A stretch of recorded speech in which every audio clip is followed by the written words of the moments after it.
बल्कि अंतर्राष्ट्रीय स्तर पर उनका अलग सम्मान है। तो वित्त मंत्री प्रेमचंद्र को आप सुन रहे थे, उन्होंने कहा कि मेरी बातों को तोड़ मरोड़ कर पेश किया गया। मेरी इच्छा है कि प्रदेश विकास करे, मैंने अपना इस्तीफा दे दिया है, मेरी बातों को तोड़ मरोड़ कर पेश किया गया। ये बात वो पहले भी कई बार इसका जिक्र कर चुके हैं और उन्होंने कहा कि मेरी इच्छा है कि मेरा प्रदेश आगे बढ़े। और आंदोलनकारी के रूप में उनका संघर्ष कैसा था उसको याद करते हुए वित्त मंत्री प्रेमचंद्र काफी भावुक भी हो गए और उन्होंने कहा कि मैंने अपना इस्तीफा दे दिया है।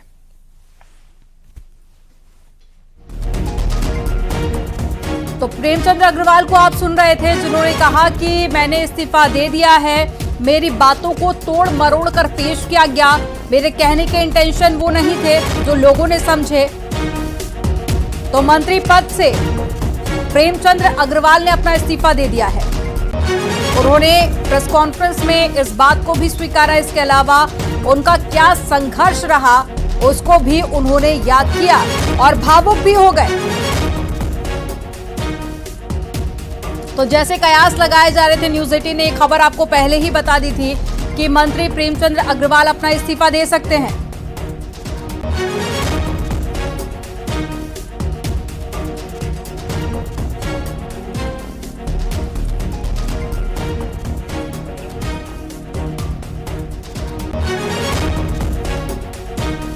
तो एक बड़ी खबर आपको बता रहे हैं, मंत्री पद से प्रेमचंद्र अग्रवाल ने अपना इस्तीफा दे दिया है। पहाड़ और मैदान को लेकर उन्होंने एक बयान दिया था, जिसके बाद से ही हंगामा शुरू हो गया था। विपक्षी पार्टियों की तरफ से तमाम आरोप लगाए गए थे और उस दिन से ही लगातार इस्तीफा देने की मांग भी की जा रही थी। उसके बाद पहाड़ के लोगों की तरफ से भी विरोध हुआ।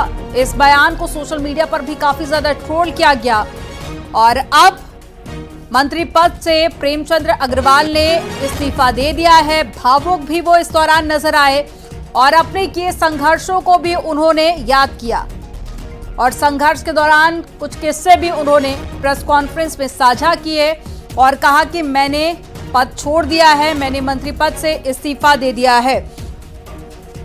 और ज्यादा जानकारी के साथ में सुनील प्रभात हमारे साथ में जुड़ गए हैं। सुनील, जैसा कि आप थोड़ी देर पहले जानकारी दे रहे थे, ठीक वैसे ही मंत्री पद से प्रेमचंद्र अग्रवाल ने अपना इस्तीफा दे दिया है, लेकिन साथ ही साथ वो भावुक भी हो गए।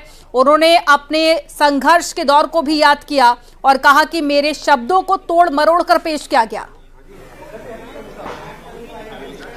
बिल्कुल अमनदीप, आज उत्तराखंड की सियासत से सबसे बड़ी खबर है कि मंत्री प्रेमचंद्र अग्रवाल जो सरकार में यहाँ पर फाइनेंस मिनिस्टर भी थे, संसदीय कार्य मंत्री का जिम्मा भी उनके पास था और शहरी विकास मंत्रालय भी उनके पास था। उन्होंने अभी प्रेस कॉन्फ्रेंस में ऐलान किया कि जिस तरह से माहौल इस पूरे प्रदेश में बनाया गया, उन्होंने ये भी बताया कि उन्होंने उत्तराखंड राज्य आंदोलन में किस तरह से अपनी भूमिका निभाई। जब वो दिल्ली में थे, मुजफ्फरनगर कांड हुआ था, तो ट्रक में बैठकर मुजफ्फरनगर कांड पहुंचे और इस राज्य के लिए उन्होंने आम उत्तराखंडी की तरह राज्य की लड़ाई में अपना योगदान दिया।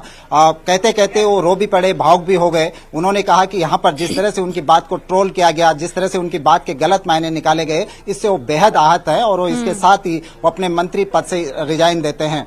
अभी अभी प्रेमचंद्र अग्रवाल मुख्यमंत्री आवास निकले हैं, जहां वो मुख्यमंत्री को अपना रिजाइन सौंपेंगे। लेकिन अनामिका, जिस तरह से लगातार इस बात की संभावना जताई जा रही थी कि एक प्रदेश में जिस तरह का एक माहौल क्रिएट हुआ था, हालांकि मंत्री ने कई बार इसके लिए माफी भी मांगी कि उनकी टंग स्लिप हो गई है और इस केस में मां गंगा के किनारे भी गए, उन्होंने क्षमा याचना भी की। लेकिन जिस तरह से लगातार विपक्ष इसको मुद्दा बना रहा था, उससे कहीं न कहीं बीजेपी को एक डर था, एक अंदेशा था कि स्थिति है। और धीरे धीरे हमने देखा कि किस तरह से एक जो माहौल बना, उसमें बीजेपी के अन्य चाहे वो मंत्री हो, चाहे नेता हो, लगातार इसके बाद एक ट्रोल होने लगे। मंत्री पद से जब इस्तीफा देने की बात कर रहे थे, जिक्र कर रहे थे प्रेमचंद्र अग्रवाल, तो कैसे भावुक हो गए वो जरा एक बार देखते हैं।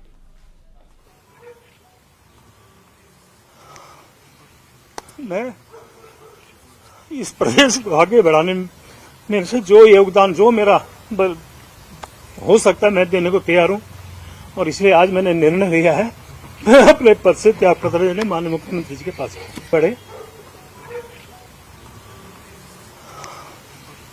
मैं इस प्रदेश को आगे बढ़ाने में मेरे से जो योगदान, जो मेरा हो सकता है, मैं देने को तैयार हूं और इसलिए आज मैंने निर्णय लिया है मैं अपने पद से त्याग पत्र लेने माननीय मुख्यमंत्री जी के पास पड़े। सुनील, जब ये बयान सामने आया था पहाड़ और मैदान को लेकर, उस वक्त हमने देखा कि सोशल मीडिया पर भी इस बयान को काफी ज्यादा ट्रोल किया गया और एक सियासत में भी हलचल काफी ज्यादा बढ़ गई थी उत्तराखंड की। लेकिन अब धीरे धीरे लग रहा था कि मामला शांत हो जाएगा, लेकिन उसके बाद जैसे इस्तीफा दिया है प्रेमचंद अग्रवाल ने, एक बार फिर से इस पूरे मामले ने तूल पकड़ लिया है। आखिर सियासी एंगल से देखें तो क्या बड़े फैक्टर माने जा रहे हैं, क्योंकि उम्मीद यही लग रही थी कि मामला शांत हो जाएगा अब तो।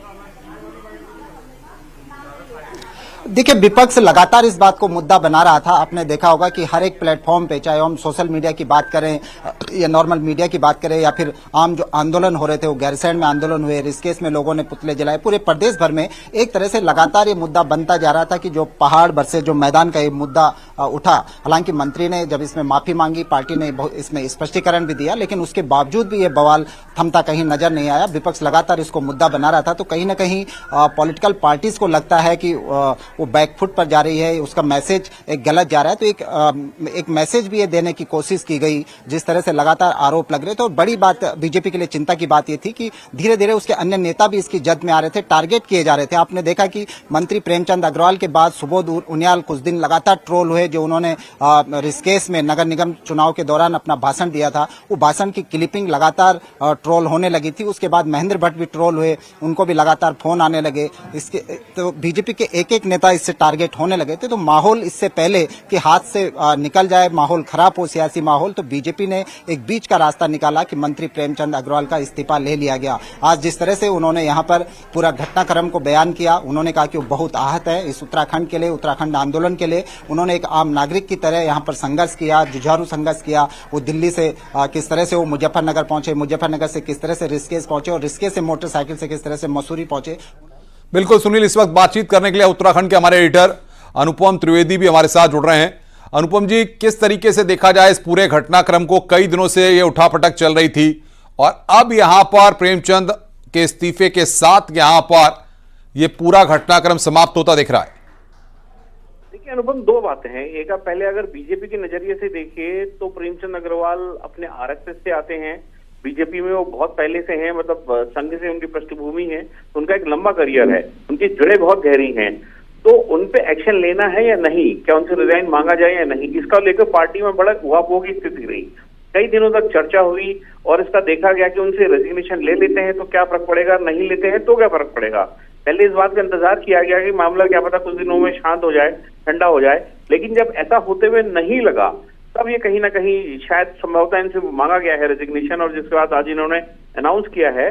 दूसरा, देखिए पहाड़ की पॉलिटिक्स के लिहाज से, क्योंकि उत्तराखंड 13 जिलों का प्रदेश है, जिसमें से 9 करीबन आपके पूरी तरह से पर्वतीय जिले हैं, तो पार्टी ने कहीं ना कहीं चीज को कंसिडर किया है कि जो स्टेट में एक नैरेटिव बन रहा था पार्टी को लेके, बीजेपी को लेके, जिस पार्टी ने स्टेट को क्रिएट करा है, उसके खिलाफ एक नैरेटिव बन रहा था कि कहीं ये पहाड़ विरोधी पार्टी की छवि एक उभर रही थी धीरे धीरे, तो उससे पीछा छुड़ाने के लिए भी ये कहीं मुझे लगता है कि ये एक्शन आज हुआ होगा। और इनके स्थिति के बाद अब एक चीज क्लियर है कि उत्तराखंड में कैबिनेट का एक्सपेंशन होना भी तय है। मुख्यमंत्री समेत 12 यहाँ पर मुख्यमंत्री प्लस 11 प्लस 1 यानी कि टोटल 12 लोग यहाँ मेंबर हो सकते हैं कैबिनेट के, और करीबन अब आधा कैबिनेट इस समय खाली है, तो वो सारे मंत्री पद भरे जाने हैं। तो अगले कुछ दिनों में ये डेवलपमेंट भी देखने को मिलेगा। अनुपम जी, लेकिन सवाल यहां पर यह है कि प्रेमचंद अग्रवाल के इस्तीफे में क्या लगता है आपको कि बीजेपी के अंदर भी कुछ पक्ष इसके लिए तैयार थे, कुछ पक्ष नहीं तैयार थे? जिस तरीके से प्रेमचंद अग्रवाल को किसी खास गुट का माना जाता है, इस तरह की भी चर्चाएं लगातार होती रही हैं, तो ऐसे में क्या लगता है कि आम सहमति बनाना इतना आसान रहा होगा? देखिए अनुपम, वैश्य समाज से आते हैं प्रेमचंद अग्रवाल, और वैश्य समाज बीजेपी के एक बहुत स्ट्रॉन्ग कैडर वोटर रहे हैं, तो उनपे एक्शन कैसे लिया जाए और क्या लिया जाए, इसके लिए मैं कह रहा हूँ कि बहुत उहापोह की स्थिति बीजेपी में रही। और चूंकि ये प्लेन्स वर्सेस पहाड़ का भी मुद्दे की तरफ ये पूरा मुद्दा डाइवर्ट हो रहा था, क्योंकि बहुत बड़ा पॉपुलेशन और जो वोटर्स का जो वर्ग है वो प्लेन्स में भी रहता है, तो पार्टी ने इसमें पूरा कैलकुलेशन किया है, गुणा भाग लगाया है। उनको लगा फिलहाल कि कहीं ना कहीं इससे फिलहाल अब इनसे इस्तीफा मांगा जाना चाहिए, ताकि ये मामला धीरे सेटल हो, ठंडा हो, फिर आगे की पॉलिटिक्स करी जाए। और प्रेमचंद अग्रवाल के बारे में अकेले वैश्य विधायक भी हैं, इस वक्त उत्तराखंड में बीजेपी के, तो बीजेपी के लिए एक मेरे ख्याल से संभवतः एक बड़ा डिसीजन रहा होगा इनसे कहीं ना कहीं रेजिग्नेशन मांग के उनसे कम से कम इशू को डाइवर्ट कर सके।